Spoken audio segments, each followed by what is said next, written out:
You never asked. Not once, not about the man whose phone I was holding in my hand at night, nor about the photograph of you that lit up his screen. You were asleep when I found it, your phone on the kitchen table, receiving a text that you hadn't bothered to silence. A faint vibration, a small buzz. I woke up thirsty.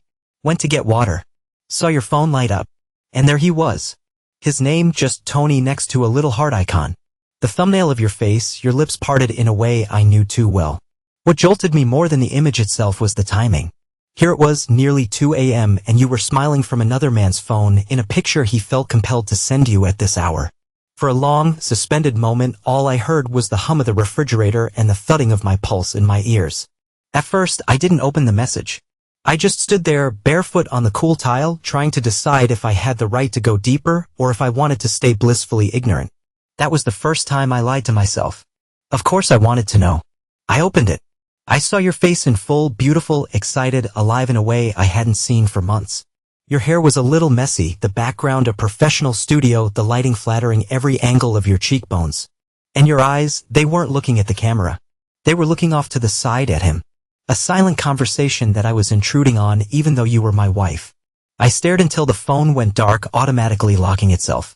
For a minute, my hand hovered over the screen, thinking I might investigate further. But something in me resisted. A voice whispered, "Leave it. Don't go deeper. You can't handle what you'll find." But I didn't put the phone back on the table. I clenched it so hard my knuckles turned white, then placed it down gently as if it were made of glass. I stood there breathing, swallowing hard. Then I padded back to the bedroom and laid down next to you, the woman who'd been my partner for over a decade. Your breathing was soft, your hair spilled across your pillow. I wanted to touch your shoulder and shake you awake, make you tell me everything right then. But I stayed on my side of the bed, my body stiff and cold, eyes burning holes in the ceiling. I don't know how long I lay there. Might have been hours. I was sure I wouldn't sleep. But exhaustion took me eventually. In the morning, you were already up when I stumbled into the kitchen. You smiled like any other day, maybe a little guarded, maybe not. I couldn't read you. "Coffee's on," you said, like always. I glanced at the phone resting innocently near your cup, the same phone that had shown me a piece of your life I never knew existed. My tongue felt thick. I poured my coffee, swallowed. "Rough night," I managed to say. You asked if I was okay, if maybe I was working too hard. I just mumbled a thanks for the coffee. You came over and placed a small kiss on my cheek. Your lips were warm, mine were numb. That day, I tried to function as usual. I told myself, maybe it's just a photograph from a client. She's a photographer, after all, sometimes a model for promotional shoots. Maybe she's excited about a new opportunity. Maybe it's nothing. But the logical part of me, the part that had grown up reading every angle of a story, recognized the look in your eyes. It wasn't the look of a casual colleague or friend. It was desire, plain and raw. And it rattled me more than I cared to admit. Days passed. I avoided confrontation. A lesser man might have exploded in accusations demanding the full truth. But I found myself cold, methodical, calculating. You never asked why I came to bed later than usual or why I spent more time alone. You had your own schedule, photo sessions, occasional trips to an agency downtown, meetings with potential clients. You'd say, "Don't wait up," or "I'll be back by 9, then show up at midnight with flimsy excuses. I would nod and pretend to believe you. Our son, Josh, was finishing up a school project at the time, some film editing class. He was 15 and had a knack for digital stuff. One evening, about a month after I saw that photograph, he forwarded me a link with no subject line.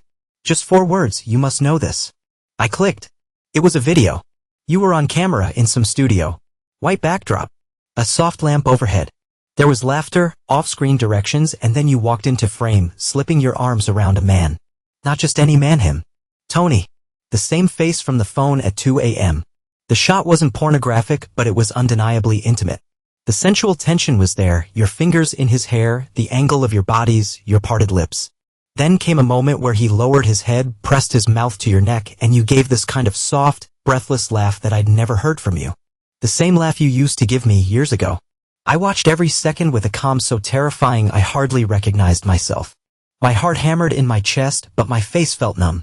Somewhere in the background, an off-screen voice said, "That's perfect, guys. Beautiful. Let's keep rolling."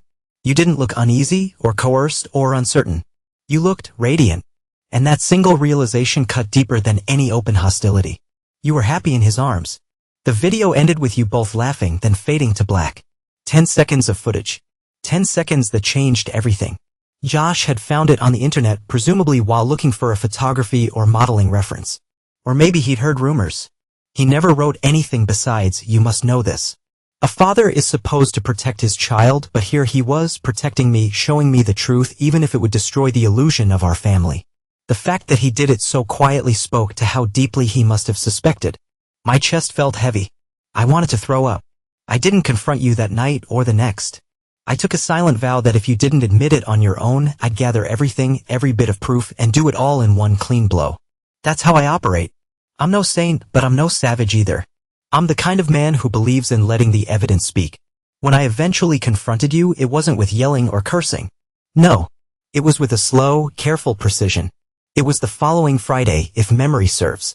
You came home around 1 a.m. looking exhausted yet curiously glowing.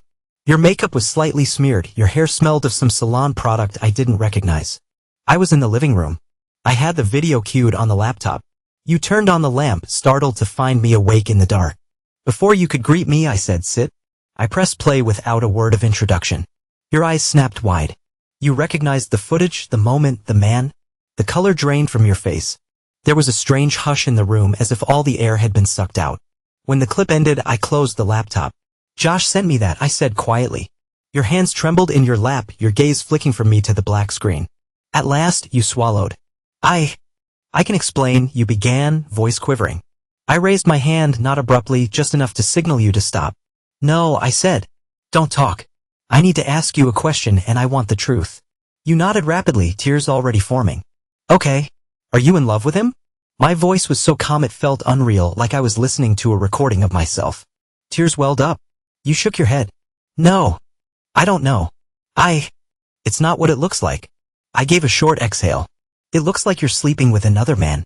And that's when you broke. You started sobbing, burying your face in your hands, shoulders shaking. The tension in my muscles was so tight that I was sure I'd snap, but instead I stayed composed. I let you cry for a moment, though it felt like an eternity. Eventually, you whispered, "I'm sorry, Michael." "I'm so sorry." Your apology echoed in the silence. I stared at you, the woman I'd shared a life with, the mother of our boy. I thought about the nights I spent working extra hours so we could pay your photography school tuition. The dinners where we dreamed together about traveling the world, taking pictures, writing stories. All of it felt so distant now, replaced by a single video of you and him. "Does he know about me?" I asked, purely out of a detached curiosity. "I told him, you and I were having problems," you said. But it's not serious between us. It's just," another sob tore through you.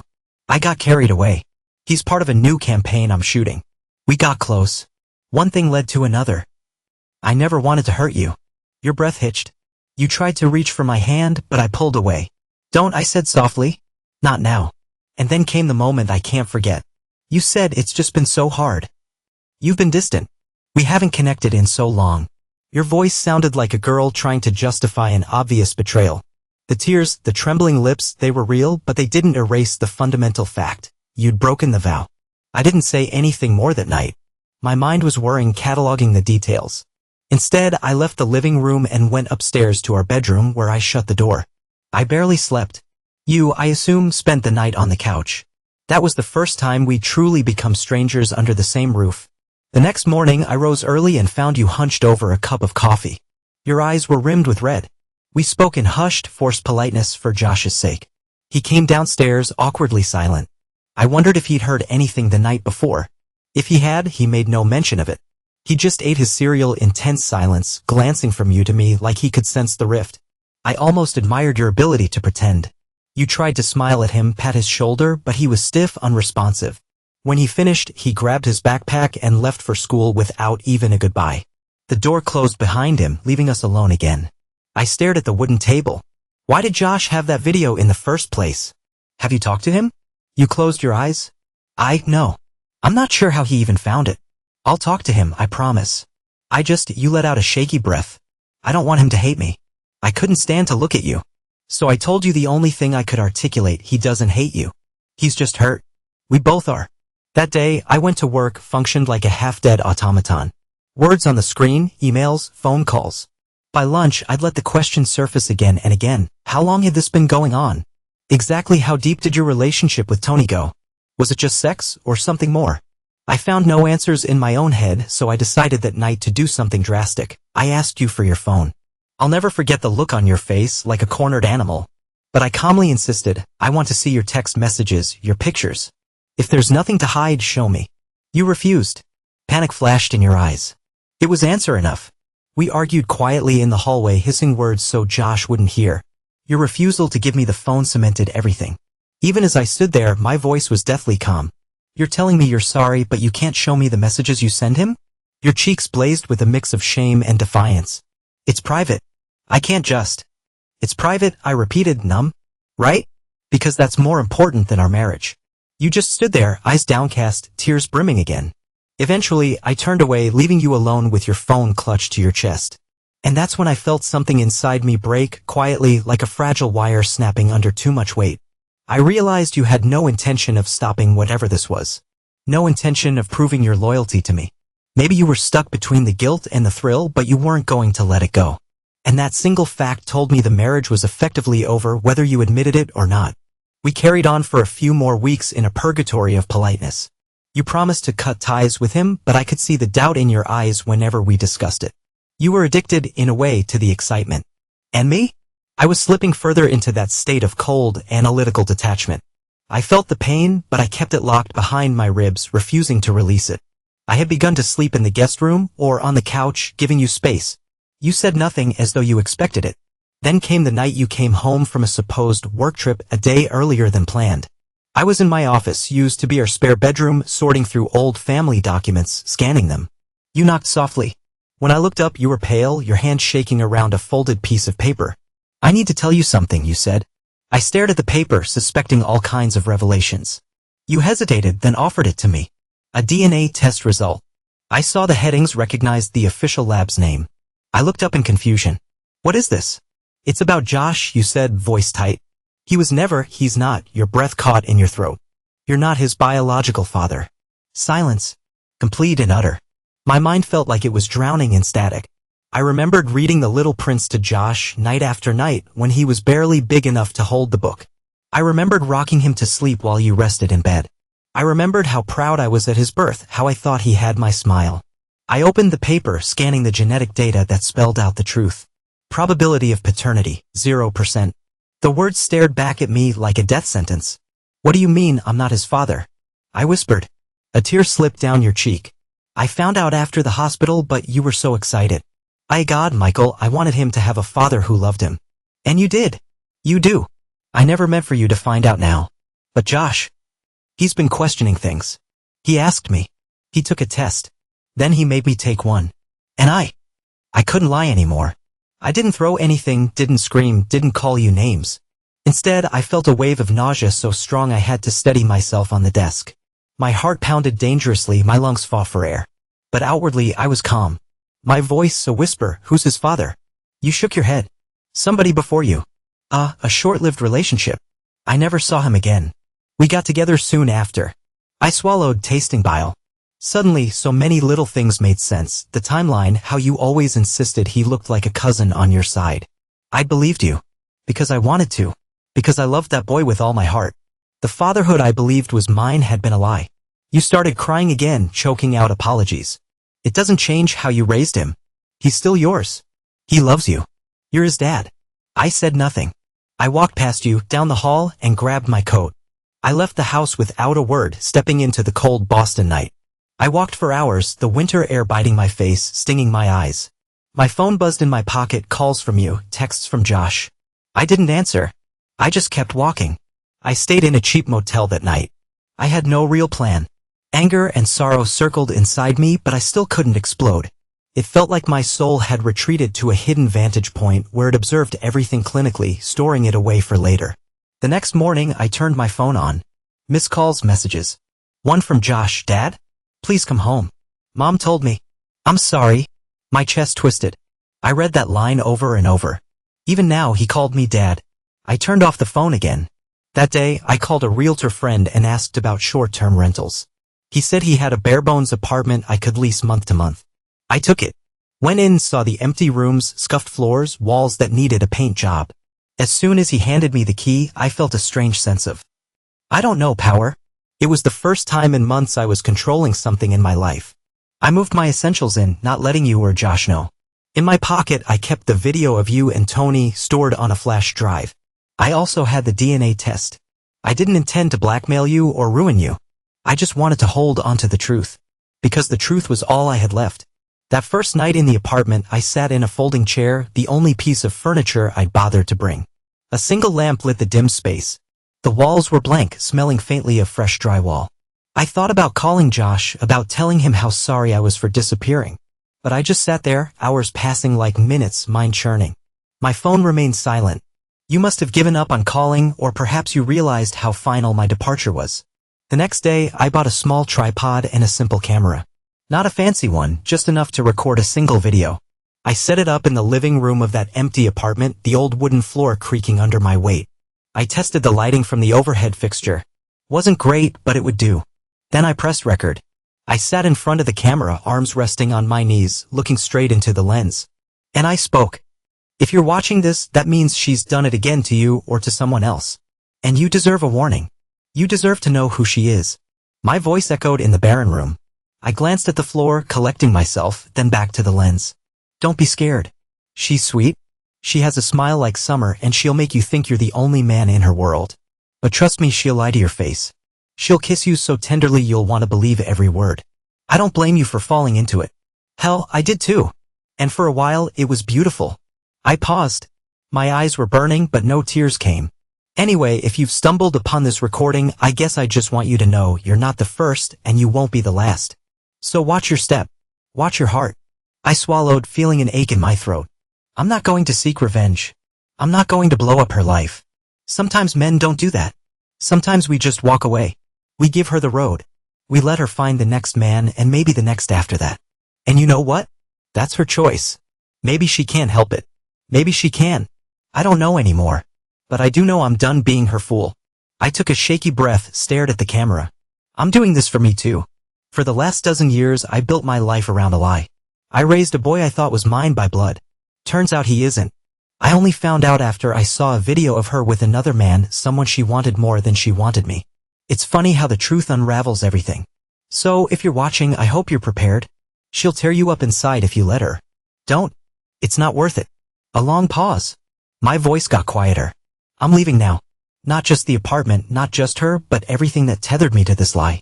If she tries to come back, tries to get you to doubt your own eyes and ears, remember this face, this voice. And remember that you're not alone. We all fell for it one way or another. A final beat. Good luck. And to whoever finds this. Take care of yourself. She's not your responsibility. I stopped recording. The quiet in the apartment pressed down on me like a heavy blanket. I replayed the footage once, watching my own face speak with that eerie calm. Then I saved it. No editing, no retakes. Just raw, uncut truth. I could have left it at that, but something in me wanted closure. A day later, I called you and asked to meet. I'll come by the house, I said. Just you and me. Josh should be at a friend's, right? You sounded relieved, maybe thinking I wanted to reconcile. He's staying with a classmate for a school project. Yes. Come over whenever. I arrived that evening. You tried to greet me at the door with open arms, tears in your eyes. I sidestepped your embrace. Your face fell. I entered the living room, noticing how it smelled of your usual vanilla candle. You'd probably lit it to soften the atmosphere. Too late for that. We sat across from each other on the sofa. The ring on my finger felt heavy, suffocating. You attempted small talk. How have you been? Are you eating? I just studied your face, searching for a flicker of the woman I used to love. You looked thinner, your eyes shadowed with guilt or worry. Finally, I spoke. I came to say goodbye. Tears filled your eyes instantly. Don't do this. I can change. I'll do therapy, couples counseling, anything. Please, Michael. My voice was even. It's too late for that. You lied to me our entire marriage about Josh, and you kept on lying when you took a lover right under my nose. You can't rebuild trust on a foundation like that. You crumbled. I watched you weep, twisting your hands in your lap. I thought maybe seeing your pain would comfort me. It didn't. I felt empty.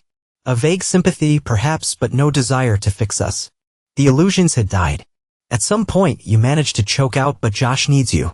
You're his father, Michael, no matter what the DNA says. That stung. It's true, DNA or not, I was the man who raised him, taught him how to ride a bike, read him bedtime stories, taught him how to tie a tie. That bond, at least, was real. My voice softened. He'll always have a place in my heart. I won't abandon him. But as for you and me, there's nothing left. I reached into my jacket pocket and drew out my ring, the one I'd taken off before coming. I set it on the coffee table. The faint metal clink sounded final, irrevocable. Your shoulders shook harder. Please, you whispered. I let out a long breath, then said, I'm renting an apartment.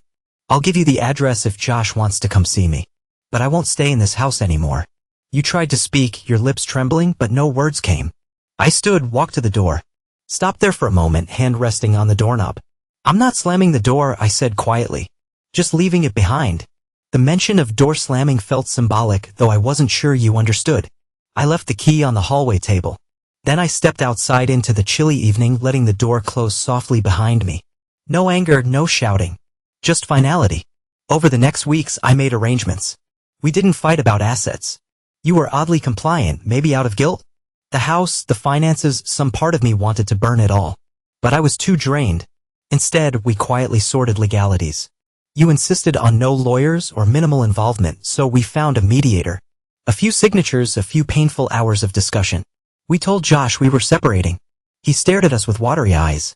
I could see a war inside him, guilt at causing me pain, anger at you for lying, sorrow for the loss of a stable home. I wanted to say a million things, but all that came out was, I love you, son. That will never change. He nodded, tears slipping silently down his cheeks. I pulled him into a hug and he let me. We stayed like that for a minute, me holding him as though I could freeze time, shield him from the heartbreak.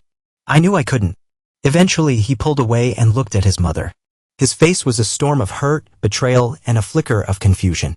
She tried to embrace him, but he stepped back. Why did you lie? He asked, voice cracking. I didn't wait to hear her reply. I stepped out of the room, giving them space. My part in that conversation was done. Life in the small apartment wasn't comfortable, but it was mine. My job changed. I left my old position, pivoting to a freelance arrangement. I spent countless nights alone with my thoughts, occasionally meeting Josh for dinner. He was guarded, torn. He lived with you, but I knew his trust in you was badly shaken. Still, he was your son in every way that counted. And I was just the man who'd raised him. The lines felt blurred, complicated. 2 months after I moved out, I heard from a mutual acquaintance that you were still seeing Tony.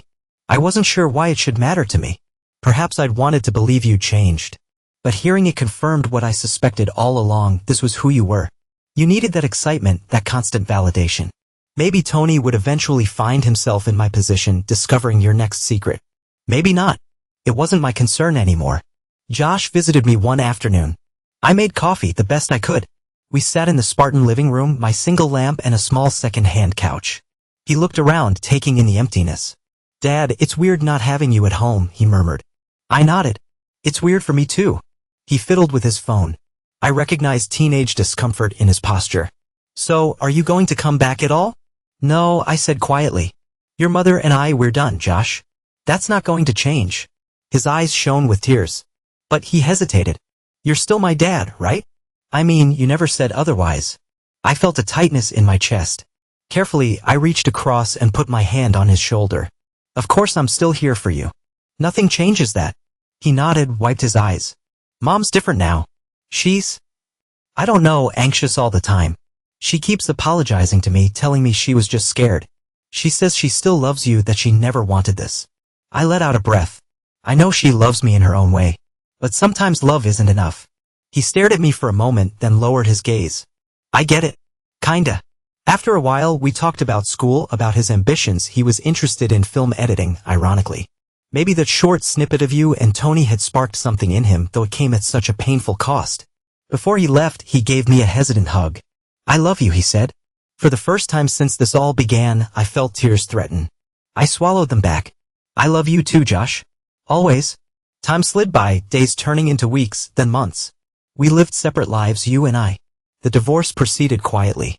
I discovered a new normal, working from my laptop at a small table near the apartment window, jogging in the mornings to clear my head, occasionally having dinner with Josh or meeting an old friend for a beer.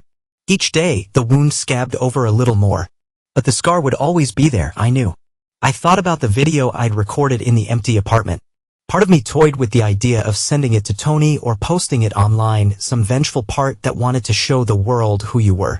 But every time I considered it, I hesitated. Because that would be stooping to a level I didn't want. Ruining your reputation, humiliating you, what would that accomplish? If Tony was going to discover your nature, he'd discover it on his own. Maybe it was enough that I had parted ways with dignity. Then one day you called me out of the blue. My phone buzzed in the middle of an afternoon. I almost didn't answer, but curiosity got the best of me. Your voice was quiet. "I need to talk to you," you said. "What about?" It's important. It's regarding Josh." My chest tightened. "Is he all right?" "Yes, he's fine, but can we meet? Please." I agreed, though part of me was wary. We chose a small coffee shop near my place. When I arrived, you were sitting at a corner table, fingers tapping anxiously. The moment you saw me, you tried to smile. It didn't quite reach your eyes. You had a different look, more subdued, maybe a little broken. I sat across from you. You fiddled with your coffee cup. Finally, you exhaled. "Josh told me he wants to move in with you for a while." I blinked. "He said that?" "Yes. He's uncomfortable living with me and Tony. And he wants a break." You swallowed. "I can't blame him, can I? I considered you carefully. How do you feel about that?" You rubbed your eyes. "I hate it. But I understand it. You paused, tears threatening. "Look, I know you have every reason to resent me. But Josh still needs both of us in his life. I wanted to make sure you're okay with him staying at your place." "Of course," I said without hesitation. "He's my son." I realized I meant that with every fiber of my being, genetics be damned. You studied my face, maybe searching for anger or condemnation. I offered none. Instead, I asked quietly, "Are you happy with Tony?" You blinked, a tear escaping. "I don't know if happy is the word. It's complicated. But I made this bed. Now I have to lie in it." I gave a small nod. "You do." Silence hung between us. Then you said, "I never wanted to lose you." I don't know what I was thinking. I let out a breath, feeling that calm wash over me again. "You were searching for something you thought you were missing," I said, my voice measured. "Maybe I wasn't enough. Or maybe you weren't willing to face your own restlessness. Either way, we're here now." You pressed your lips together, more tears forming. I sipped my coffee, waiting. I had no illusions that you'd change my mind. My path was set. But it was strange seeing you like this, vulnerable and regretful. Finally, I put down my cup. "We can arrange for Josh to move in next week. I'll give him the spare room. He'll have a stable place to finish the semester. After that, we'll see." You nodded, pressing a napkin to your eyes. "Thank you." Without further conversation, I stood and walked away. There was no embrace, no goodbye kiss, just a polite dip of my head. Outside, the air felt strangely fresh. I let out a breath I'd been holding. This was a victory of sorts, but it felt hollow. Josh came over that weekend with a small suitcase, a duffel bag of clothes. He looked relieved to be away from the tension under your roof. I showed him around the cramped apartment. "It's not much," I admitted, "but you'll have your own room. We can get it fixed up a bit." He nodded, smiling faintly. "Thanks for letting me stay." I placed a hand on his shoulder. "Always." There was a small, profound moment where we both realized that fatherhood goes beyond biology. We didn't say it aloud, but it was there in the air. Living with Josh injected a sense of normalcy back into my routine. I cooked meals, he helped with dishes. We talked about his classes, his plans for summer. For the first time in months, I felt calm in a decent way, not that lethal calm from the heartbreak, but something approaching peace. Josh asked few questions about you or Tony. I sensed he was exhausted by the drama. Once he asked if I hated you. I considered my answer carefully. "No," I said at last. "I'm disappointed. I'm hurt. But hate? That's a heavy burden. I'd rather move forward without it." He seemed to ponder that, then nodded slowly. We left it at that.